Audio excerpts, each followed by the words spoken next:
Bismillahirrahmanirrahim. Assalamualaikum warahmatullahi wabarakatuh. Alhamdulillahirabbil alamin. Walladzi arsala rasulahu bil huda wa dinil haqq lidhirahu 'alad dini kullih. Wa kafa billahi syahida. Wa asyhadu an la ilaha illallah wahdahu la syarikalah.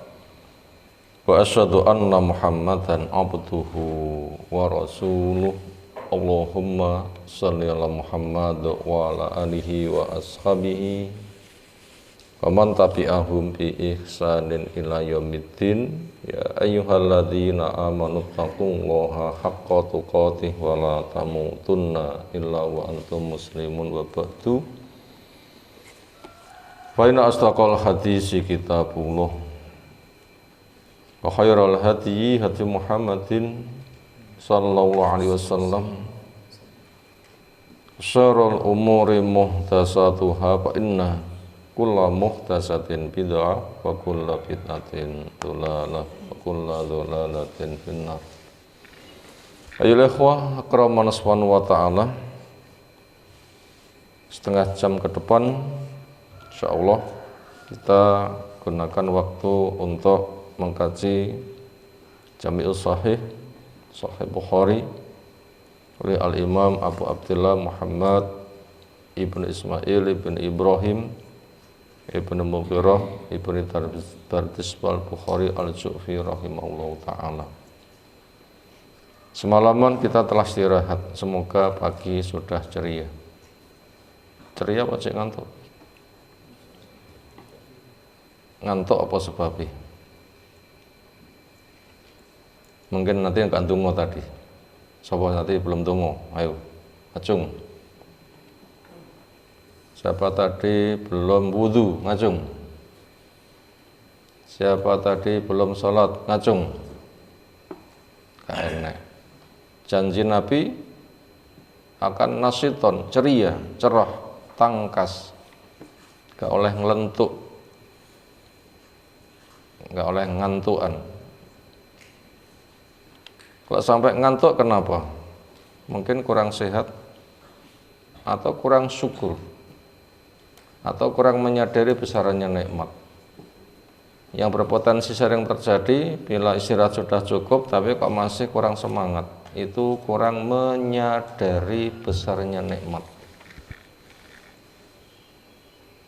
Kurang menyadari besarnya nikmat. Menyadari besarnya nikmat akan semangat. Bawaan manusia kepada nikmat semangat. Kalau sampai ada nikmat besar enggak semangat, ini mesti ada sesuatu. Ternyata rata-rata manusia itu adalah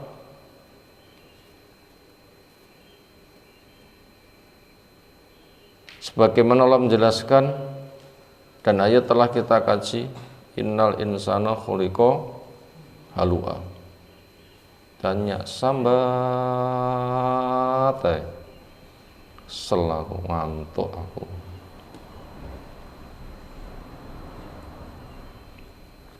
Idza masahu syarru jazua, ketika mendapatkan musibah sudah akan tampak seperti apa. Wa idza maslahal manwa, dapat nikmat pun juga masih kikir. Siapa yang akan tersembuhkan dari penyakit itu? Illa orang-orang yang sholat. Yang gimana? Yang sholatnya dikerjakan tegak syarat rukun, wajib penyempurnanya. Yang dia merasa berbincang dengan Allah, yang dampaknya akan mencegah perbuatan keji mungkar. Bila orang sholat tidak merasa sowan kepada Allah, nah ini berat. Orang sholat tidak merasa sowan kepada Allah, Zat yang Maha Agung, berarti kurang menghargai agungnya Allah. Ini berat. Makanya sholat itu ada rumongso kamu itu sedang berhadapan dengan Allah, Zat yang Maha Agung, yang nikmatnya tidak bisa dihitung, yang musibahnya tidak bisa ditawar. dan kita akan segera mati. Makanya apabila kita sadar begitu, kita nanti akan tangkas. Kita segera mati akan tangkas. Kita jadikan sholat perpisahan kita, nanti akan netes. Tapi apabila nggak ada berpikir seperti itu, nah ini bahaya. Seringnya seperti itu. Makanya bila kita jumpai sudah semalaman istirahat ada wajah-wajah nggak semangat, wah ini bermasalah. Wajah-wajah sopo lembuh. Bila tahu golek milon dewi-dewi, wajahku gimana? Apa milon? Mir'atun, cermin, kaca untuk melihat. Nah, lihatlah diri-diri kita. Dan kita sudah dibimbing untuk syukur, dibimbing untuk ceria, dibimbing untuk bahagia, dibimbing tidak untuk berkeluh kesah, dibimbing untuk berwawasan cerah ke depan. Nah, lihatlah ke sana. Berikutnya masuk pada bab qala mu'allif rahimahullah ta'ala, babun idza ba'an nakhlan qad ubirrat. Ketika seseorang menjual pohon kurma yang pohon kurma itu sudah dikawinkan. Dari kitab syurut, kitab membahas masalah syurut, artinya orang Islam terikat dengan persyaratan yang disepakati. Artinya mana kesepakatan yang boleh, mana kesepakatan yang enggak boleh. Kesepakatan yang boleh selagi tidak menghalalkan yang haram, tidak mengharamkan yang halal. Kesepakatan yang enggak boleh bila sebaliknya, halal diharamkan, haram dihalalkan. Termasuk orang yang menjual pohon kurma, ternyata itu sudah dikawinkan. Maka apabila tidak ada persyaratannya, berarti yang dijual pohon kurmanya. Bila ada persyaratannya, lihat apa syarat yang kamu adakan. Butuh kita ketahui pohon kurma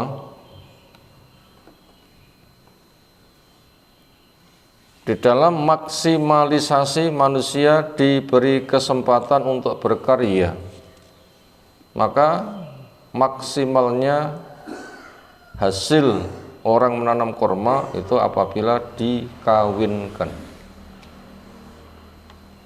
Secara bawaan yang Allah berikan, Allah sudah siapkan angin. Wa arsalna riyaha lawaqih, kami kirimkan angin punya fungsi sebagai likoh, alat membantu penyerbukan. Di dalam kehidupan sehari-hari yang namanya tanam-tanaman itu lengkap. Ada jantan betinanya, ada putik benang sarinya. Secara umum jenis padi menggunakan angin. Banyak kita jumpai semisal jagung, selain adanya angin di sana juga ada hewan-hewan yang mengisap madunya, tawon, sehingga dengan kembang di atas bergerak-gerak, nanti bagian jagung yang ada rambutnya nanti kegogrokan itu untuk perkawinannya. Sehingga apabila bagus nanti jagungnya isinya wakeh, enggak malah jagungnya bogang-bogang. Sebagian isi, sebagian kosong, sehingga tidak maksimal, kayak cilik pisan. Salah itu juga dibantu penyerbukannya. Dimasukkan tangki, semprot nih, wah itu bisa maksimal. Kurma pun juga demikian. Yang satu kesempatan Nabi SAW itu menegur kepada seseorang, karena Allah sudah siapkan angin sebagai alat penyerbukan, kenapa enggak kamu biarkan? Nah, ternyata dibiarkan, hasilnya tidak maksimal. Ketika dibantu penyerbukannya, ternyata hasilnya maksimal. Komentar Nabi, antum a'lamu bi umurid dunyakum, kamu lebih tahu perihal urusan seluk-beluk keduniaanmu. Berarti dari sini Allah menyediakan secara alami alat penyerbukan semisal angin atau hewan-hewan. Ketika manusia dilibatkan di dalam sebab, maka mereka juga bisa diberi kesempatan untuk maksimalisasi membantu penyerbukan dan hasilnya besar. Ternyata untuk membantu perkawinannya tumbuhan itu butuh modal. Modal tangki beli, tenaga, butuh dihargai. Untuk kerja mengambil, apa yang diambil dimasukkan di tangki, disemprotkan. Kalau begitu pohon kurma yang hendak dijual itu sudah ada penambahan nilai, yaitu dikawinkan. Nah itu ketika dijual dan nanti keluar buah, yang itu sudah keluar bunganya, disemprot tadi, dibantu penyerbukan, itu milik siapa? Padahal petungnya yang dijual pohon kurmanya. Sementara keadaannya sekarang, orang yang menjual selain pohon kurmanya sudah ada kegiatan hak dirinya, hak hartanya dengan membantu penyerbukan, itu butuh dana. Tidak perlu juga bisa besar, itu milik siapa? Bila tidak ada perjanjian, maka pembeli itu pohon kurmanya untuk nggarapnya nunggu setelah penyerbukannya dipanen. Tapi bila ada perjanjian, terserah perjanjiannya apa. Pohon kurma bersama penyerbukannya saya sertakan semuanya. Harganya terserah. Karena orang itu boleh tawar-menawar dan orang itu punya pertimbangan. Kalau hanya pohon kurmanya saja belum dikawinkan harganya sekian, karena sudah ada pembiayaan nanti ditawarkan sekian, boleh. Kenapa? Memang dia itu punya hak harta dan itu bisa tawar-menawar.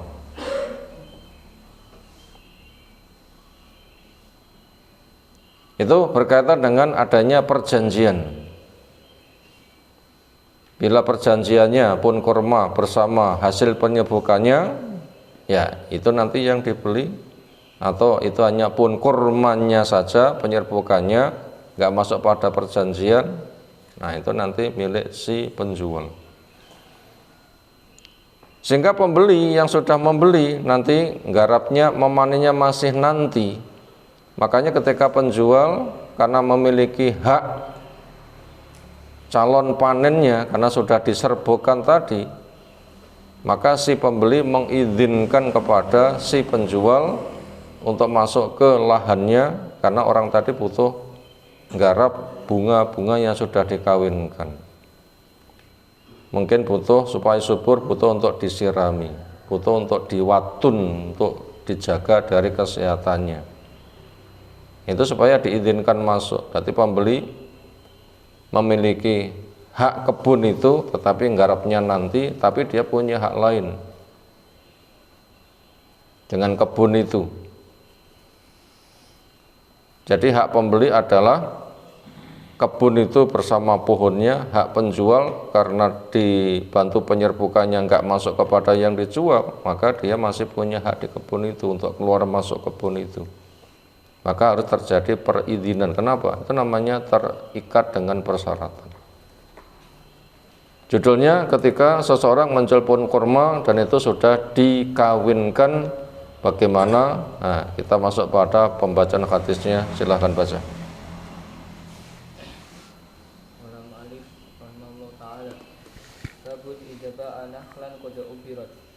Qala haddatsana Abdullah bin Yusuf qala akhbarana Malikun an Nafi'in an Abdullah bin Umar radhiyallahu anhuma anna Rasulullah sallallahu alaihi wasallam man ba'a lan ubirat fa tamratuha lil bai'i illa ayashtarita al-mubta'u. Hadis diterangkan dari Abdullah bin Umar radhiyallahu anhuma anna Rasulullah sallallahu alaihi wasallam qol beliau dawuh man barang siapa yang ba'a menjual nahlan pohon kurma. Jelas ini. Ternyata pohon kurma itu qad sungguh ubirrat punya makna Allah.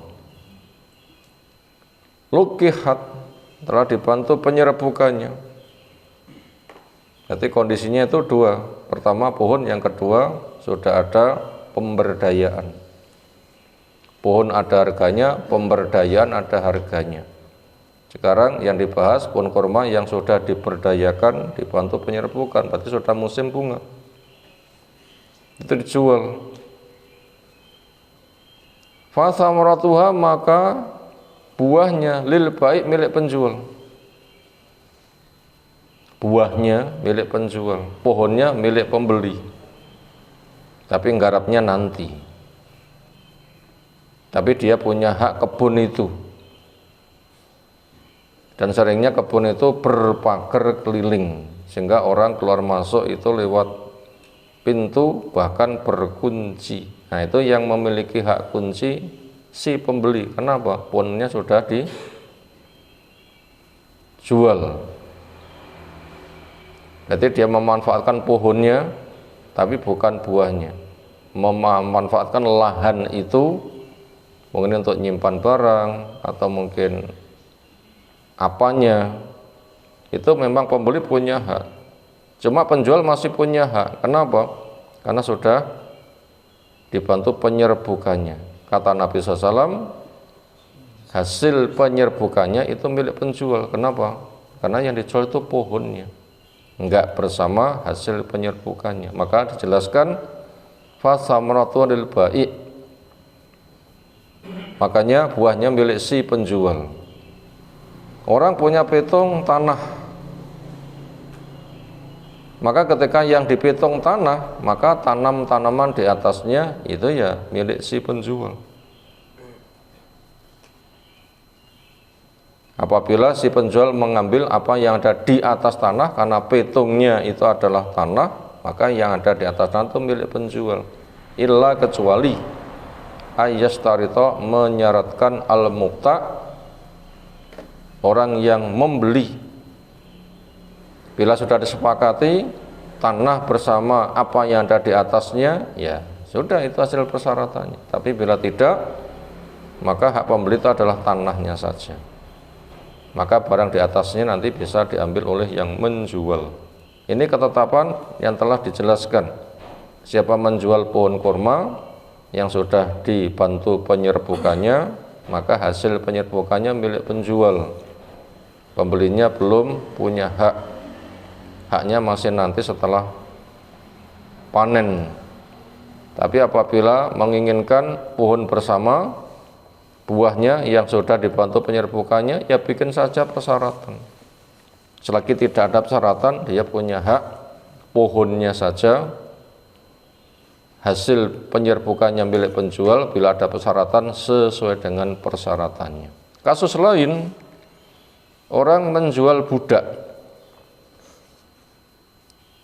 Yang ada pada budak itu adalah orangnya bersama hartanya. Ketika budak itu dijual, harta itu milik siapa? Jadi budak itu manusia kelasnya harta. Nah, budak itu punya harta. Secara umum budak bersama hartanya milik majikan. Sekarang budaknya dijual. Harta budak milik siapa? Jawabnya? Jawabnya milik penjual. Kenapa? Karena ada dua unsur, budak dan harta. Yang dijual itu adalah budaknya, hartanya gak katut. Makanya hartanya milik majikan yang memiliki budak. Karena ada dua unsur, budak dan harta. Ketika pitungnya budak, hartanya milik penjual. Kecuali ada syarat, budak bersama hartanya. Nah, beda lagi nanti. Adapun harganya ya namanya tawar menawar. Satu unsur, dua unsur harganya bisa berbeda-beda sesuai dengan nilai. Nah, masuk pada pembahasan itu juga. Makanya orang petung itu harus jelas apa yang sedang dipetung. Bila ada sesuatu yang lain nggak masuk petung, maka dia nggak punya hak mengambil. Kasus lain, ada orang itu menjual tanah, petungnya tanah. Ketika sudah jadi, lalu digarap. Penggarap menemukan barang terpendam, semisal rikas, tinggalan kuno. Mungkin di situ dulu pemukiman, lalu ketika ada lahar, karena pemukiman itu agak rendah, itu menjadi tertimbun, semisal rumahnya dan seterusnya. Lalu dijual. Nah, pembelinya ketika menggarap, membuat galian, menemukan apa begitu, akhirnya diserahkan kepada si penjual. Loh, kenapa? Karena yang saya beli tanah bukan benda-benda ini. Kata si penjual, ya niatan saya, ya saya jual tanah bersama apa yang ada, walaupun tidak disebutkan. Kata si pembeli, enggak, yang saya beli itu adalah tanahnya. Kata si penjual, saya enggak punya perincian itu, ya sudah bersama itu saja. Akhirnya podo moi, karena ingin menjaga kebersihan,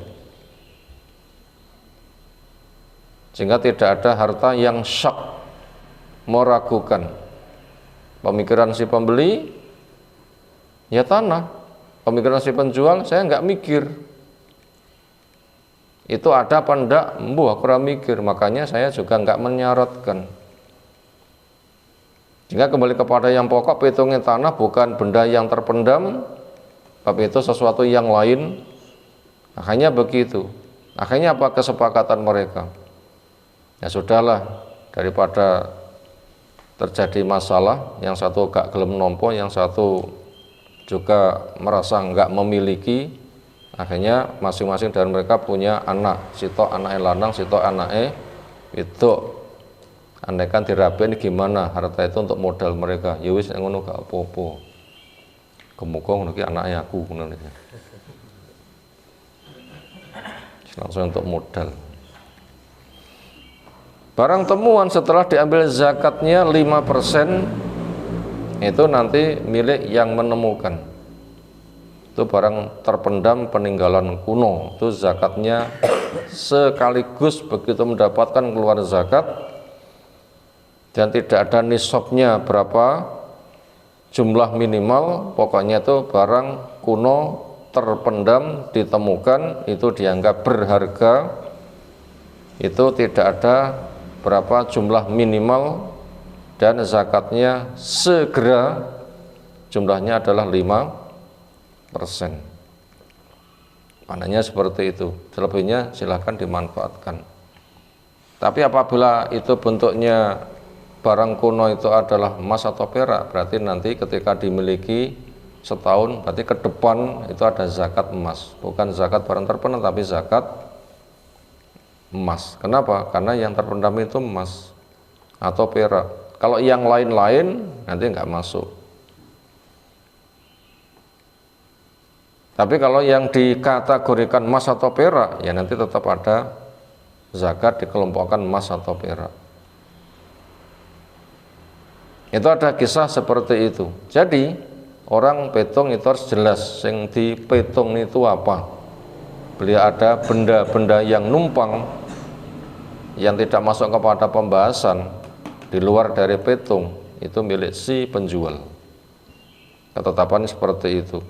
Bila hanya milik pembeli, itu harus ada persyaratannya yang telah disepakati. Bila bertikai, cari solusi. Berikutnya babu syurut fil bai'. Bab orang mengadakan ikatan persyaratan ketika sedang transaksi jual beli. Waktunya terbatas, kita bacakan langsung. Hadatsana Abdullah ibnu Maslamah, hadatsana Lais, an Ibnu Syihab, an Urwah, an Aisyah akhbarathu. Aisyah cerita kepada sang keponakan. Anna Barirah, sungguhnya seorang perempuan namanya Barirah, jaat ia datang Aisyah pada Bu Aisyah radhiyallahu anha, tastainuha minta tolong kepada Bu Aisyah fi kitabatiha untuk program mukatabnya.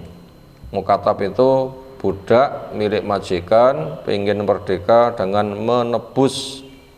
Wahai majikan, saya budakmu, saya pengen merdeka, bila saya merdeka nebus berapa, saya diberi harga berapa. Bila kamu pengen merdeka, kamu membayar kepada saya tebusannya 150 juta misalnya. Maka budak itu datang kepada Bu Aisyah. Bu, saya mau merdeka, saya budak mau merdeka. Saya matur kepada majikan, katanya harga saya 150 juta. Mungkin ibu mau membantu saya untuk kemerdekaan ini.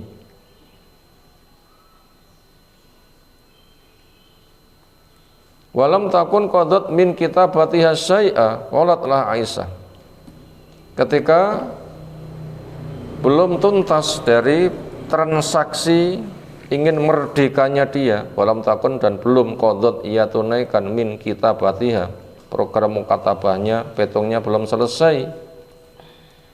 Qalat laha, Bu Aisyah mengatakan kepada Barirah, Aisyah radhiyallahu anha, irji'i, kembali kamu ke majikanmu, ila ahliki, pada bosmu.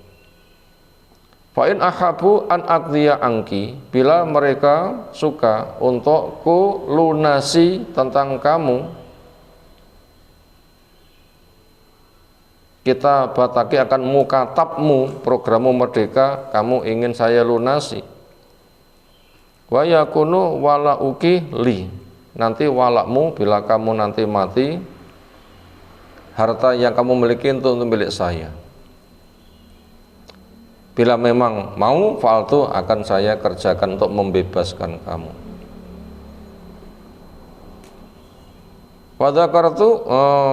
Fadzakarat dzalika, maka si Barirah melaporkan hal itu, si Barirah itu ila kepada majikannya. Apa ternyata mereka mau? Ya, bila dia ingin memerdekakan kamu, ya kamunya saja, hartamu ya milik saya. Kata Bu Aisyah, saya memerdekakan dia, bila dia nanti mati, warisan milik saya. Bagaimana kalau begitu? Ini kasusnya bukan kasus jual beli, tapi kasusnya memerdekakan. Kasusnya jual beli, harta milik majikan. Tapi kasusnya memerdekakan berarti menghilangkan perbudakan. Jadi dijual itu budak tetap jadi budak, atau budak pindah majikan, budak tetap budak.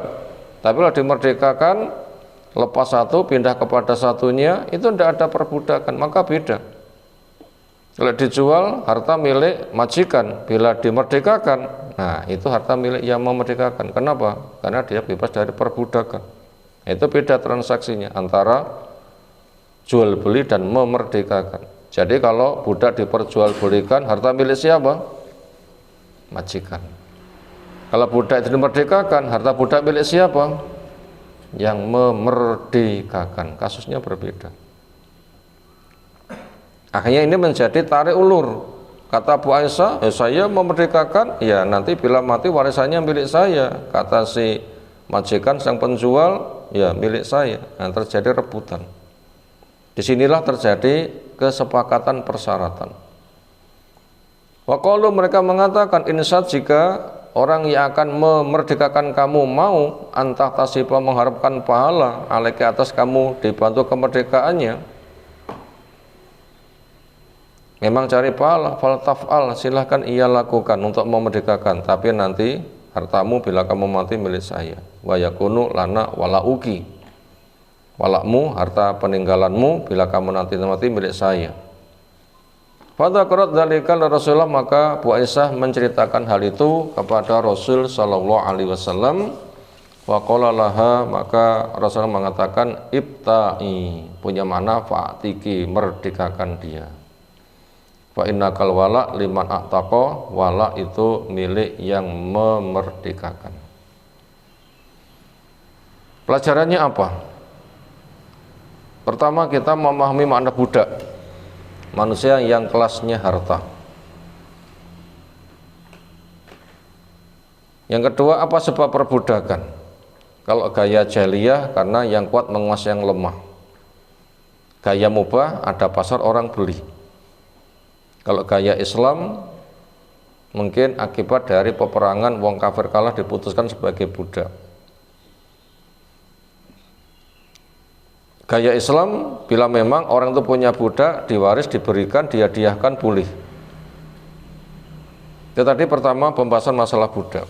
Yang kedua, bila budak itu dijual, budak itu punya harta, maka yang dijual itu hanya budaknya saja, harta itu milik majikannya. Lalu yang ketiga, bila budak itu dimerdekakan, makanya harta budak yang nanti bila mati warisannya namanya wala, itu milik yang memerdekakan.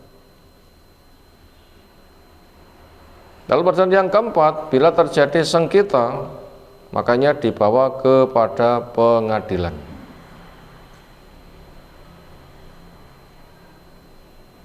Lalu pelajaran berikutnya,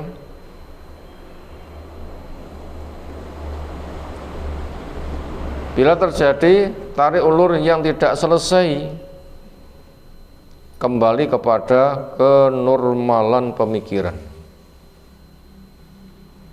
Makanya orang ketika transaksi supaya jelas,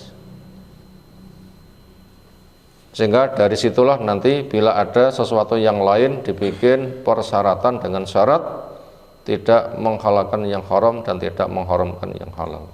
Pelajaran yang terakhir, orang silahkan membuat persyaratan dengan syarat apa? Tidak menghalalkan yang haram, tidak mengharamkan yang halal. Demikian dua bab yang kita kaji di pagi hari ini. Untuk bab-bab berikutnya insyaallah bisa kita kaji menyusul.